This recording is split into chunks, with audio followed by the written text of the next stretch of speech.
Shalom, Pak Paul. Shalom. Dan Yesus menyertai kita semuanya. Ini dua ayat yang saya ingin baca, mohon pencerahannya.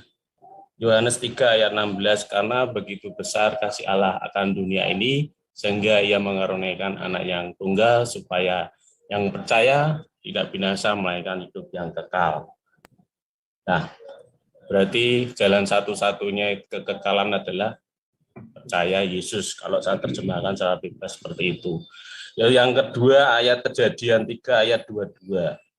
Berfirmanlah Tuhan Allah, sesungguhnya manusia itu telah menjadi seperti salah satu dari kita, tahu tentang yang baik dan yang jahat. Maka sekarang jangan sampai ia mengulurkan tangannya dan mengambil pula dari buah pohon kehidupan itu dan memakan sehingga ia hidup untuk selama-lamanya.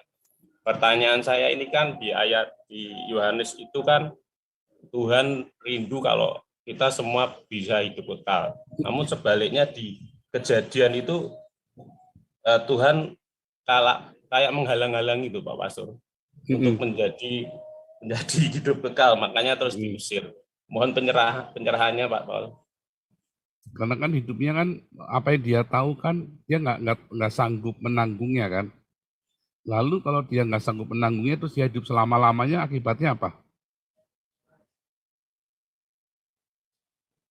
Dia kan sesat selama-lamanya kan. Ya kan? Hubungannya sama yang Yohanes 3 ayat 16 sama yang Yohanes 3 ayat 16 itu, akhirnya orang kan dibenarkan kan. Ya. Sekarang kita balik ya. Apakah benar buah pengetahuan baik dan jahat itu adalah buah? Ingat, Alkitab itu adalah sebuah gambaran loh. Ya. Apakah buah itu benar-benar buah seperti buah lu dimakan krauk gitu? Kita ingat apa yang membuat orang tahu baik dan jahat? Apa? Mengapa orang bisa? Kenapa? Pengetahuannya. Iya, itu apa? Matematika kan nggak bikin orang tahu baik dan jahat kan? Kan pengetahuan juga matematika. Apa yang membuat orang tahu baik dan jahat? Apa Pak? Torah kan? Roma 5 berkata, karena Torah lah aku tahu yang dosa itu dosa kan? Ya. Jadi sebenarnya apakah buah pengetahuan baik dan jahat? Logos kan? Kamu ambil logos itu, kamu tahu. Tapi buah pohon kehidupan kalau disimpulkan Tuhan Yesus itu sendiri berarti. Bukan.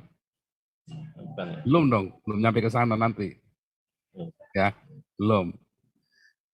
Nah, orang tahu logos, apakah orang kalau baca firman Tuhan jadi tambah benar? Tambah benar nggak orang baca firman? Gilbert baca firman Tuhan, nggak benar juga. Ya kan? Saifuddin baca firman Tuhan nggak? Campur-campur, akhirnya malah saling mengutuk sama Yosua Tewu. Apalagi? Itu orang telok-telok liberal baca firman nggak? Baca firman, jadi ateis. Ya kan?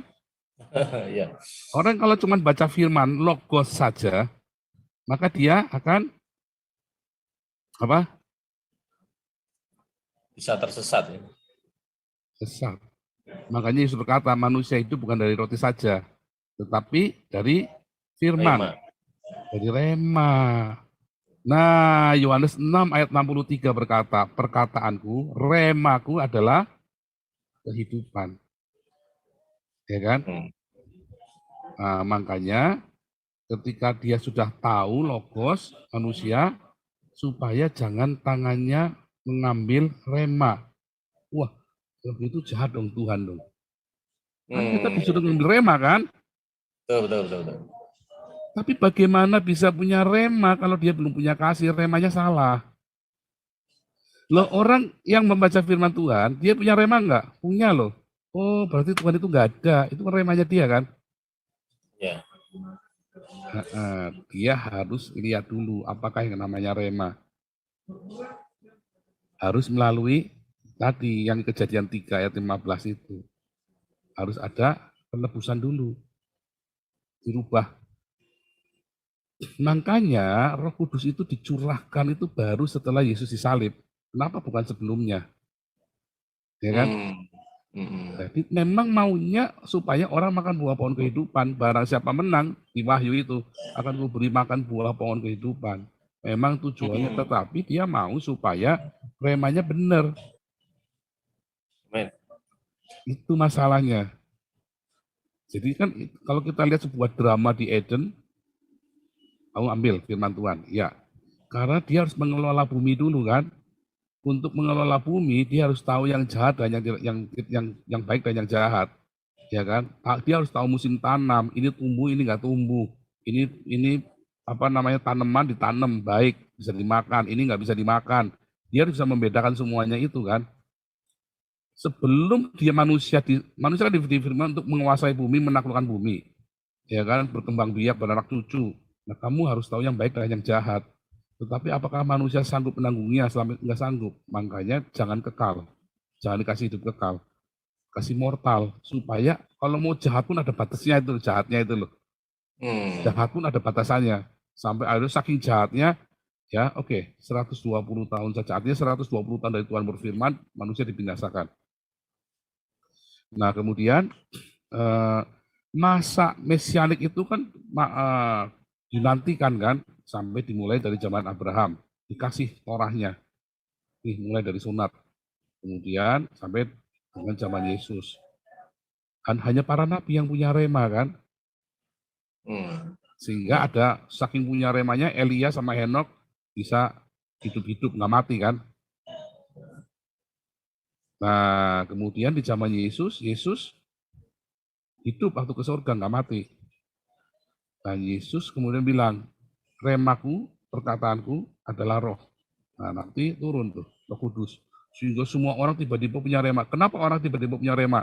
Karena mereka ngerti yang namanya agape itu apa. Kan logos harus ada agape, baru dia jadi rema kan. Nah waktu itu orang belum tahu yang namanya rema itu apa. Ya belum tahu yang namanya agape itu apa. Mata ganti mata, oh itu bukan agape itu. Ya, mata ganti mata itu bukan agape. Agape ini loh, ketika Yesus memberikan nyawanya buat kita semua, itulah agape. Makanya orang pada nggak ngerti. Yesuslah yang menyatakan Allah tidak dapat dilihat oleh mata. Yesuslah yang menyatakan, mengeksegesa Allah itu kepada manusia. Ya kan? Allah adalah kasih. Kasih itu nggak bisa dilihat. Oh, nggak ada orang yang ngerti tentang kasih. Setelah zaman Yesus, orang baru ngerti, oh ini namanya kasih. Oh ini maksudnya. Lalu para rasul ini karena ngeh kan, maka dia penuh dengan rema, penuh dengan Roh Kudus kan. Nah jadi logos itu ya setelah dia makan buah pengetahuan, tahu oh, ini boleh ini nggak boleh. Nah, dia harus makan buah pengetahuan supaya hidup. Tetapi di antara itu ya dia harus punya kasih kan, harus ada kasih tadi. Di antara makan buah pengetahuan dengan buah pohon kehidupan itu harus ada kasih yang akan membuat orang sanggup menanggung pengetahuan itu. Kalau enggak sanggup, ya jadi jahat. Kecenderungan hatinya setelah tahu yang jahat yang baik, kecenderungannya selalu jahat. Tapi kalau dia punya kasih yang diteladani oleh Yesus, maka kita jadi punya roh. Roh itu nantinya menghidupkan kita. Itu filosofinya ya. Begitu, Pak. Ya, terima kasih, sangat menyerahkan, Pak.